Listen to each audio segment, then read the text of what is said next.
Across the stars, power was not just measured by fleets or firepower, but by who could sit still long enough to sign their name beneath a promise. The Galactic Coalition, an ancient web of empires and federations, had called humanity to the summit, an honor only extended to civilizations deemed mature. Yet as humanity's delegation arrived aboard the shining orbital platform known as Virex, 9, silence followed. Not awe, not respect.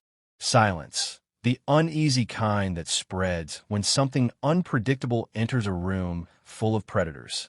53 species, each with their own histories, technologies, and scars, sat encircling a holographic table that spun slowly, displaying the proposed Universal Stability Accord. It glittered in the air, a document hundreds of pages long, written in the harmonized laws of a dozen systems. The treaty had taken decades to craft. Its purpose was singular: prevent war by limiting the spread of power. The clause every delegate eyed, however, was the one directed at Earth. Humans, in just under a century, had colonized dozens of star systems, repelled 3 major incursions, and, in one case, turned an enemy fleet into a junk field using nothing more than gravitational lensing and redirected asteroids. To many here, humans were a resourceful, volatile species that didn't know when to stop. Worse, they didn't seem to understand fear the same way others did. As the treaty floated before them, humanity's representatives stood unervingly still. No organic face could be seen, only sleek emissary drones with mirrored surfaces, each one relaying data to a council back on Earth. It was calculated, unreadable, and that unsettled the coalition more than any threat would have.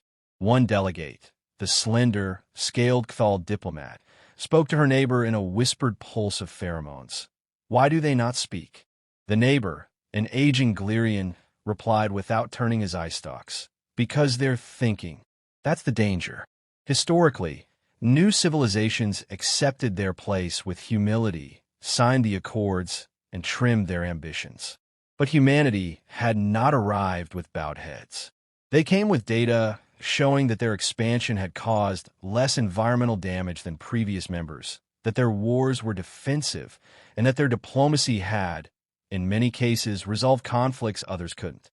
And still, the treaty expected them to reduce their military production by 60%, relinquish claims to 5 recently settled systems, and submit to unannounced inspections by a coalition enforcement fleet. It was, as one Earth commentator had put it, peace through power imbalance.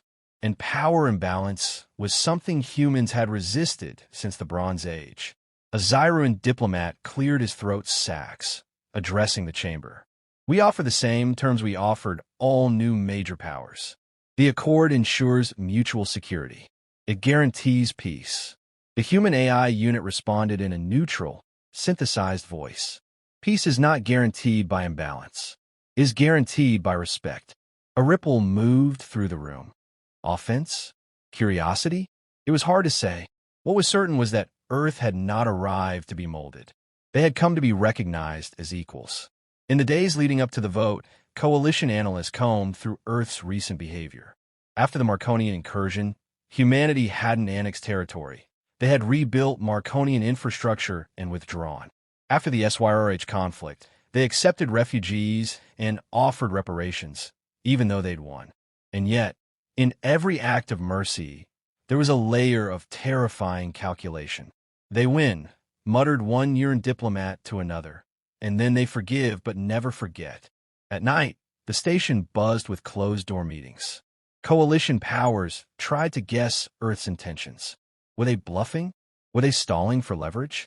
Or were they truly considering walking away? What unnerved many was that humans didn't crave inclusion. Other species had clawed their way into the coalition for protection, trade, and prestige. Humans already had strong trade routes, an economy that didn't depend on coalition credits, and a military that, while smaller, had proven impossible to predict. Aboard their section of the station, the human delegation remained silent to observers. But their encrypted transmissions ran nonstop. Military advisors debated. Philosophers submitted moral arguments. Historians provided context. Earth's Council received it all, weighted it, and returned a unified stance: respect or nothing. The Galactic President, an ancient being of luminous gas and magnetic field, watched from its containment shell. It had seen empires rise and fall, but never had it seen a species so willing to risk everything on principle. It had always believed fear kept civilizations in line. But humanity was not afraid. Not of war, not of exile, not of being alone. And that, above all, was what terrified the Coalition the most. The chamber assigned to the human delegation was soundproof, shielded, and coldly utilitarian. No windows, no distractions, just data, silence, and consequence. Inside, the emissary drones interfaced with Earth's central AI liaison, sifting through every clause of the treaty. They found patterns, intentional imbalances masked as mutual guarantees. Under the noble banner of peace, the Coalition had embedded mechanisms designed to restrain, isolate, and ultimately subordinate humanity. The disarmament clause was not universal. It mandated unilateral reductions in Earth's fleet strength while allowing the Coalition's core members, especially the older empires, to maintain theirs unchecked. Another clause prohibited preemptive defense deployments in sectors humans had settled, effectively leaving frontier colonies vulnerable unless a Coalition committee approved intervention. Worse still, the newly surveyed Volan expanse, rich in iridium and located near several human colonies, was to be declared a shared resource zone under Coalition oversight. In reality, it would be absorbed by the larger powers through bureaucratic attrition. Earth's analysts documented the contradictions in cold clarity. It wasn't a peace treaty. It was a power consolidation, a test designed to see if humanity would kneel to collective pressure masked as diplomacy.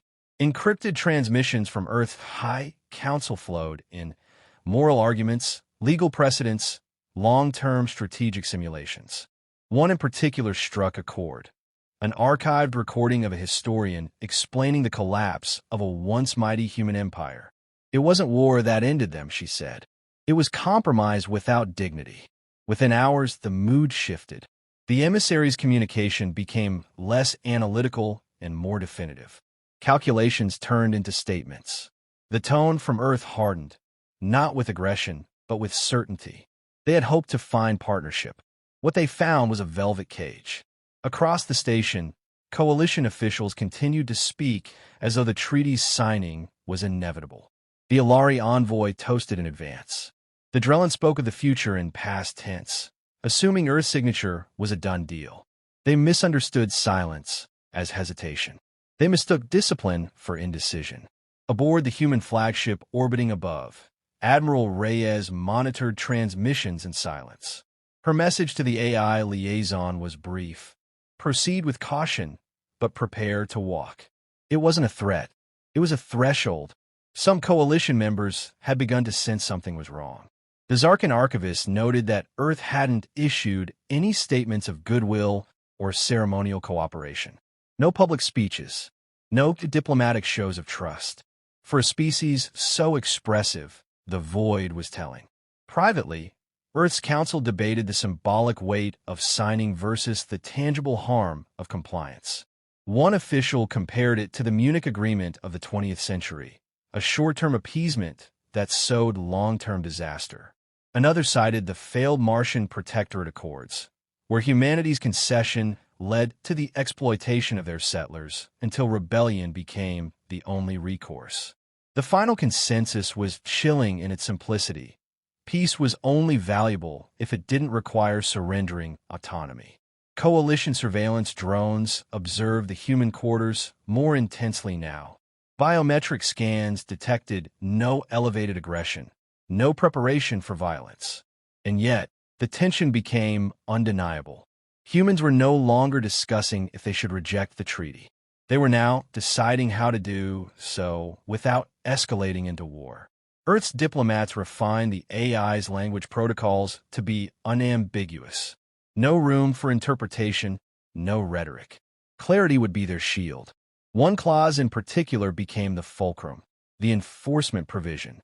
It authorized a permanent coalition patrol within human claim systems. This wasn't peacekeeping. This was occupation by another name. Historical comparisons to Cold War deterrence models were drawn, but none offered justification. Earth's Council issued its verdict. The accord was not a treaty. It was a muzzle. And yet, there was no posturing, no military buildup, no threats, just a silent alignment of minds across billions of kilometers. A mutual understanding that they would not trade sovereignty for comfort. They had survived wars, disasters, internal collapse, and rebirth. They would survive isolation, if necessary. But they would not survive submission. A final directive was sent to the delegation. Acknowledge the coalition's offer, appreciate the opportunity, and prepare to decline. Calmly, clearly, irrevocably. By now, a few coalition delegates had begun to suspect the truth. They met in private, reviewing the same clauses Earth had flagged. Some expressed concern. Others dismissed it. They won't walk, one insisted. There's too much to lose. The reply came not from another ambassador, but from a junior analyst. Unless what they're losing is themselves. No alarm sounded. No broadcasts were made. But somewhere in the depths of that orbital station, the quiet resolved itself into certainty. Earth had decided. The chamber was quiet as the final session began. One by one, representatives of the galactic powers confirmed their support for the Universal Stability Accord. The ritual was ceremonial. The votes were expected. 53 civilizations, each offering their affirmation in tones of confidence, some even with smug relief. Everyone believed this moment marked the taming of the last wild variable, humanity. When Earth's turn came, the human AI stood motionless for a moment longer than expected. Not long enough to be considered a malfunction, just long enough to be noticed. The coalition president turned slightly, waiting for the predictable assent. Instead, the AI spoke with flawless clarity. We decline. No tremble. No elaboration. Just two words that fell with the weight of an impact event. A dozen reactions sparked simultaneously. Some delegates leaned forward in disbelief. Others froze, eyes wide. A few scoffed, convinced this was a bluff, a ploy for renegotiation. But then the AI continued. The treaty, as written, does not reflect mutual respect. It imposes conditions meant to inhibit a single party under the guise of collective security. We will not submit to unequal terms. Silence thickened like gravity had intensified. The Zarkan diplomat attempted to interrupt, citing negotiation protocols, but the AI's voice overrode all open channels with one final statement. Humanity will pursue peace, but not at the expense of sovereignty. We recognize your authority to govern your own borders. We expect the same in return. This concludes our participation. The emissaries turned in perfect unison and began to leave. No anger, no haste, just absolute finality. The chamber was not prepared for this response, not in protocol, not in mindset. The coalition president issued a broadcast across the station, urging reconsideration. Offers to review certain clauses were hastily drafted. Promises of fairness were spoken with genuine desperation. But Earth's AI did not respond. It didn't need to. The decision had been made, and there was no ambiguity left to exploit. On every monitor around the station, feeds showed human diplomatic vessels detaching from the docks. Not retreating, departing. They left in the same disciplined silence they had arrived in, their formations symmetrical, lights steady. No weapons powered up. No broadcasts threatened retaliation. They simply left. Delegates watched the screens with disbelief. Some whispered urgently to their aides, demanding intelligence assessments. Others called for emergency meetings to address what this meant. None of it mattered. Earth had spoken not with weapons, not with rhetoric, but with refusal, and it struck deeper than any act of war. The Galerian ambassador, one of the oldest in attendance, muttered aloud. We misunderstood their silence. We thought it meant uncertainty, but it meant resolve. The coalition chambers spiraled into chaotic response. Emergency diplomacy protocols were activated. Drafts for alternative treaties were circulated. But they all carried the same flaw. the assumption that humanity could be persuaded by fear of isolation. The admiral of the Zalthari legions, silent until now, addressed his own delegation. They are not leaving peace behind. They are taking their definition of it with them. That's far more dangerous. Coalition analysts began reviewing the implications. Human colonies would no longer fall under shared jurisdiction. Their trade networks, though not as vast, were efficient and independent. Their technological innovations, especially in adaptive AI and energy manipulation, were entirely self-contained. Isolation would hurt, yes, but it wouldn't break them. The coalition had overplayed its hand. It believed Earth would accept limitations for the sake of inclusion. But humans had never asked to belong. They had accepted the invitation to listen, not to obey. For the first time in a century, uncertainty spread through the halls of galactic power. The assumption that stability required humanity's submission had been undone in a matter of minutes. The humans had not threatened anyone. They hadn't needed to. One quiet message arrived from Earth's diplomatic relay, encrypted and terse. Our gates remain open to dialogue between equals. It was not a bridge burned. It was a bridge denied until others decided to walk as equals, not wardens. In the days to come, some coalition members would begin to question the treaty. A few would quietly reach out to Earth. But the summit was already over. Not with an explosion, but with absence. The void left behind by Earth's departure spoke louder than any speech could have. They had walked away without firing a shot, and the entire galaxy felt it. In the aftermath, the galactic corridors once filled with self-congratulating chatter now echoed with doubt. The silence that followed humanity's exit was not one of peace. It was one of reconsideration. Delegations returned to their homeworlds uneasy, their certainty fractured. The accord passed regardless, ratified without Earth's signature, but it rang hollow.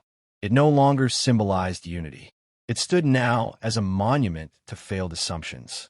Coalition leadership convened emergency sessions. Committees were formed to reanalyze Earth's motives. Psychological models were rebuilt. Projection systems reevaluated strategic forecasts. But behind the formal efforts lay a deeper discomfort. The realization that humanity had not rejected peace, but had simply refused to be managed. They had treated diplomacy not as a leash, but as a mirror, and when they didn't like what they saw, they walked away. Across hundreds of systems, citizens of other species began to question what their own governments had accepted in the name of order. The clauses humanity had resisted were now under fresh scrutiny. Why did the oldest empires maintain unchecked power while new civilizations bore the burden of restraint? Why were trade corridors always controlled by the same interests? Why was peace synonymous with obedience? Some worlds held protests. Others began informal talks with independent blocs. Quietly, a few younger civilizations began to revise their defense policies, not to mimic Earth's posture, but to reclaim the agency they hadn't realized they'd surrendered. The ripple effect had begun. Meanwhile, Earth's diplomatic silence continued, not out of pettiness, but from principle. They made no declarations, issued no counter-accusations. Trade routes remained open. Human colonies conducted business as usual. But everywhere they engaged, they did so on equal footing or not at all. And that difference became the center of a quiet shift in galactic norms. A few coalition leaders attempted to reframe the narrative. They claimed humanity's exit was a misstep, a failure to grasp interstellar cooperation. But privately, they admitted what their public statements couldn't. They had misjudged the psychology of a species that evolved under pressure, that learned to endure loss without surrender, and that viewed compromise as strength only when it preserved dignity. Humanity's history was not defined by conquest, but by refusal to be conquered, by environment, by fate, by any power that demanded submission without merit. That spirit now stood unbent before the galaxy. The Volan expanse, which had been at the heart of several strategic arguments, saw a quiet shift. Several neutral systems, inspired by Earth's stance, began to cooperate independently of coalition oversight. Mining operations formed new alliances, trade flowed through previously unused corridors, and for the first time in recent memory, the expanse became a zone of mutual respect rather than exploitation. Within academic circles, Earth's walkout became a case study. Political theorists labeled it sovereign exit diplomacy. Strategists marveled at how an action so nonviolent, so minimalist, had disrupted the assumptions of 53 star-faring powers. A new standard was being quietly established, not through might, but through unyielding posture. Earth's Council issued only one internal directive in the weeks that followed: strengthen local alliances, invest in frontier autonomy, and prepare for diplomatic outreach, but only with entities that acknowledge parity. They would not knock on doors where their presence was tolerated instead of welcomed. In time, some coalition members returned, not with pressure, but with questions. Could bilateral pacts be formed? Could cooperation exist without subordination? And when Earth answered, it did so with clarity, not warmth. We are not here to prove we belong. We are here to work with those who already understand that we do. The galaxy did not fracture, but it began to loosen. The central authority of the coalition, once unquestioned, now faced quiet challenges. Not from rebellion, not from aggression, but from example. Earth had not demanded loyalty or fealty. They had simply demonstrated what it looked like to stand without needing permission. And in that act, they reminded the stars that peace is strongest not when it's enforced, but when it's chosen. Not when it chains, but when it respects. Humanity did not return to the negotiating table. They didn't need to. The table itself, once positioned as the only path to legitimacy, had lost its power. And across 1,000 worlds, a new question rose, unspoken but persistent. What does it mean to be equal? The galaxy had its answer now, not in words, but in the silence humanity left behind.